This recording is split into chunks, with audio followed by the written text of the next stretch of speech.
कानी बहू। किशोरी लाल जी के बेटे राघव की शादी की बात जगह जगह चल रही थी, लेकिन किशोरी लाल जी को कोई लड़की पसंद ही नहीं आती थी। और उसकी एक ही वजह थी, किशोरी लाल जी का लालची होना। उनको लड़की वालों से मोटा दहेज चाहिए था और इसी चक्कर में एक दिन वो एक बहुत पैसे वाले के घर अपने बेटे का रिश्ता लेकर पहुंचे। उस आदमी का नाम था ओम प्रकाश। देखिए किशोरी लाल जी, मेरी एक ही बेटी है और मेरी सारी संपत्ति जायदाद सब कुछ मेरी बेटी नैना का ही है। पापा, नाम से लगता है बहुत खूबसूरत होगी। कितना अच्छा नाम है ना, नैना। ओ, वैसे बात तो सही है आपकी। अब इतना पैसा है, जमीन जायदाद है, इकलौती बेटी, आप भी क्या करेंगे? सब कुछ उसे ही देंगे ना। बिल्कुल ठीक पहचाना आपने। बस बेटी की शादी और सारी जायदाद उसके नाम। पापा, बिना देखे हाँ कर दीजिए ना। इतना अच्छा रिश्ता फिर कहाँ मिलेगा? माला माल हो जाएंगे हम। मैं अपनी बेटी को बुलाता हूँ। अरे नहीं नहीं नहीं नहीं, आपकी बेटी का नाम नैना है, सुनकर ही लगता है बहुत सुंदर होगी। रहने दीजिए अंकल, मैं तो आपकी बेटी के नाम से ही इतना खुश हो गया हूँ कि उसे बिना देखे शादी करने को तैयार हूँ। अब तो मैं उसका चेहरा सीधे शादी के बाद ही देखूंगा। और इस तरह राघव नैना का चेहरा नहीं देखता और उससे शादी कर लेता है।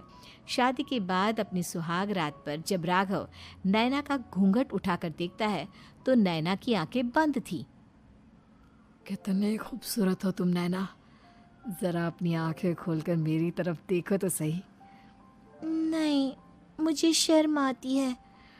अरे, मैंने तुम्हें शादी से पहले भी नहीं देखा, और अब अगर तुम आंखें खोलकर मुझे देखोगी भी नहीं तो मुझे अच्छा कैसे लगेगा?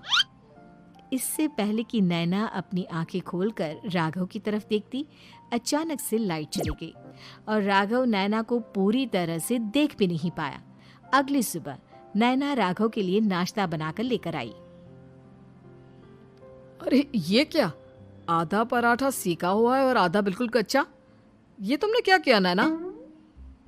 बहू, तुमने क्या आधा पराठा तवे से नीचे लटका कर रखा था, जो आधा सिका है और आधा कच्चा? मुझे जितना दिखेगा उतना ही तो सीखूंगी ना पापा जी।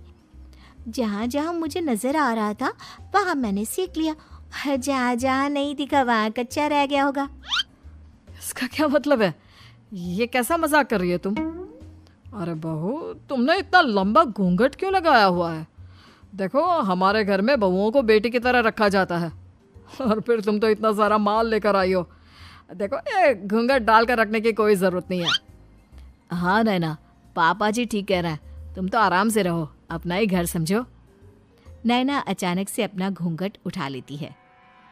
अरे ये क्या पापा, नैना की तो एक आंख फूटी हुई है। नाम से नैना, लेकिन ये तो कानी बहू निकली।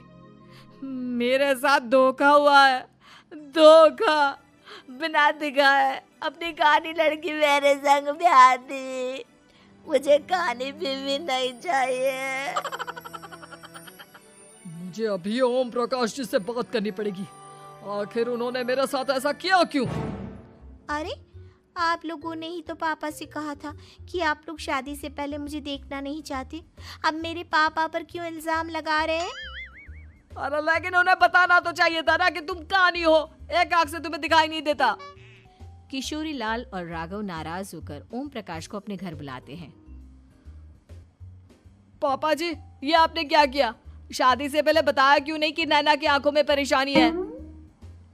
अरे, आप ही ने तो लड़की देखने से मना कर दिया था। अरे लेकिन आप बता तो सकते थे। आपको तो हमारी बेटी की प्रॉपर्टी चाहिए थी, वो भी पूरी की पूरी। अब क्या हुआ अगर उसे आधा दिखाई देता है? प्रॉपर्टी तो आपको पूरी मिल गई ना। अरे ये क्या बात हुई? मेरी शादी प्रॉपर्टी से नहीं, आपकी बेटी से हुई है। अब ये तो पहले सोचना चाहिए था, तब तो मेरी प्रॉपर्टी देखकर तुम्हारी जुबान लप लपा रही थी। लेकिन मैं कानी लड़की को अपनी बीवी बनाकर नहीं रख सकता। पापा, कुछ करिए ना आप। हाँ, करता हूँ। देखिए ओम प्रकाश जी, आप हमारे साथ ऐसा नहीं कर सकते। और तुम देखो, अगर तुमने मेरी बेटी से शादी तोड़ी ना, तो जो भी प्रॉपर्टी मैंने तुम्हें दी है वो तो पूरी की पूरी वापस ले ही लूँगा, और आधी प्रॉपर्टी तुम्हारी भी लूँगा। अरे मेरी आधी प्रॉपर्टी भला क्यों लेंगे आप? इसलिए क्योंकि मेरी बेटी को आधा नज़र आता है और उसकी नज़र अभी तक तुम्हारी आधी जायदाद पर ही पड़ी है। अब तुम उसे घर से निकालोगे तो कुछ तो लेकर जाएगी ना। और अगर हम आपकी बेटी को अपने घर की बहू बना कर रखे तो?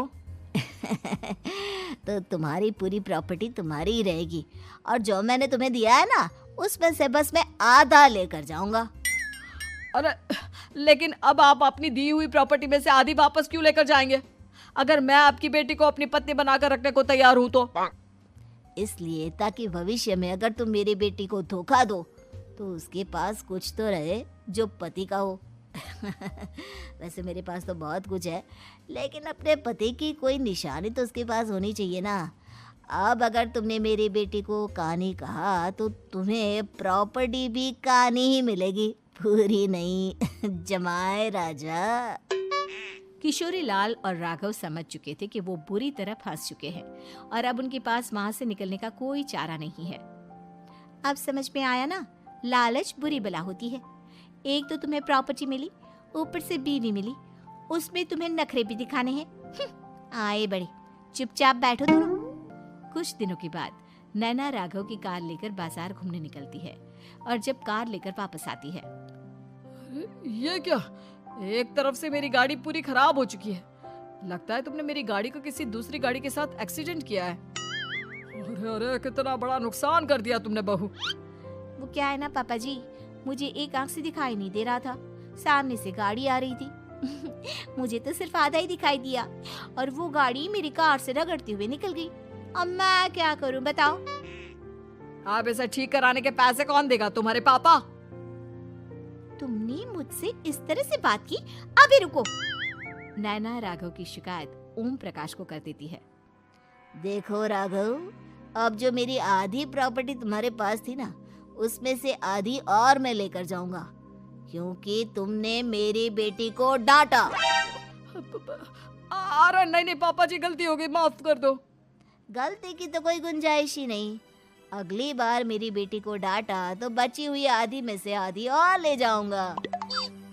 लालच के चक्कर में हम दोनों ने बहुत बड़ी गलती कर दी बेटा। एक तो तुम्हें कानी बहू मिली और ऊपर से जो माल मिला वो भी काना। इस तरह राघव की हर एक गलती पर ओम प्रकाश उसकी प्रॉपर्टी का आधा आधा हिस्सा लेकर अपना सारा माल वापस ले गया और राघव को कानी बीवी से काम चलाना पड़ा। भाई लालच वाकई में बुरी बला है।